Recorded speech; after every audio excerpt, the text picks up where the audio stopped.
Guys welcome to my channel vision blog. তোমাৰ next ভিডিওৰ হইতে আপনাৰা সকলকে পুনৰ্বাৰ স্বাগতম জানাই। আজি হল মাঘৰ 1 তাৰিখ। মাধৱমন্দিৰ প্ৰত্যেকবাৰে নিকুট পালন কৰা হয় আৰু হাতত লৈ ললো চাইকেল। ইটা বলক যাই থাকো। আমাৰ ঘৰৰ পৰা হাজো মাধৱ মন্দিৰ বেছি দূৰ নহয়।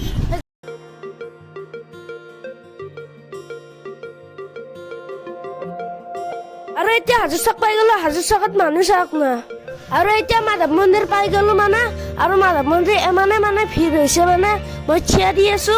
মোক নিজে নিজে টানি লৈ যাই আছো তো অন্দিনা ইমান মানুহ নহয়। তো আজি যিহেতু মণিকূট পালন কৰা হৈছে তো মানুহ চাবলৈ পালে মানুহ আৰু সিহঁতে বান্দৰৰ দৰে বহি আছে গাত।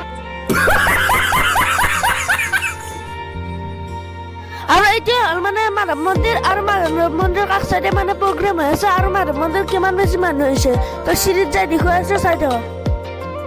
তো বাকী মাধৱ মন্দিৰৰ ভিতৰত সোমাই আহিলো আৰু মাধৱ মন্দিৰ চিৰিত চাওক না মানুহ। আৰু মাধৱ মন্দিৰ ইমানে বেছি মানুহ সেইকাৰণে মাধৱ মন্দিৰ পৰা তলত নামি আহিলো। আৰু এতিয়া যাই আছো প্ৰগ্ৰেমত। আৰু এতিয়া প্ৰগ্ৰেমত আহি গলো। আৰু প্ৰগ্ৰেমত এইখন ড্ৰ'ন উৰাই আছে আৰু গায়ক উঠিছে। অলপমান গায়কৰ গান চান শুনি লওঁ অলপমান। আজিলৈ অহা হোৱা নাই। বহুত দিনৰ পৰা আশা পুহি আছিলোঁ যে আহিম ইয়ালৈ, কিন্তু আজিলৈ অহা হোৱা নাছিলে। আৰু আজি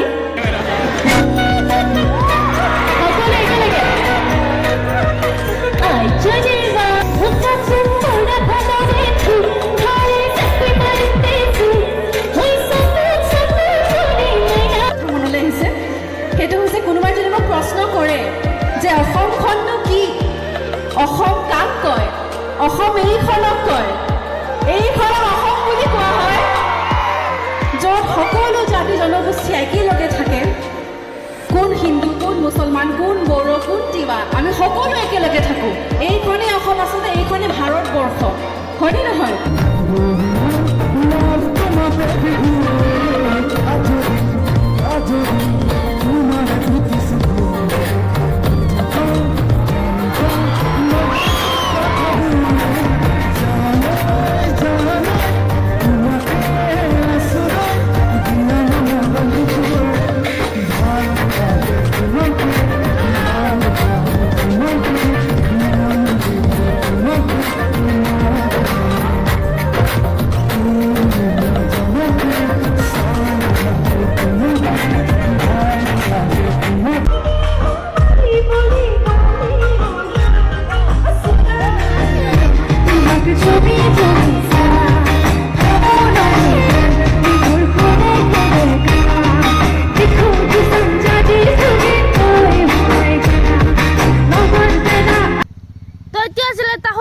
যদি ভিডিওটো ভাল পালে লাইক কৰিবা আৰু নতুন সকলে সাবস্ক্ৰাইব কৰি দিবা। দিয়ক বাই বাই, জয় অসম।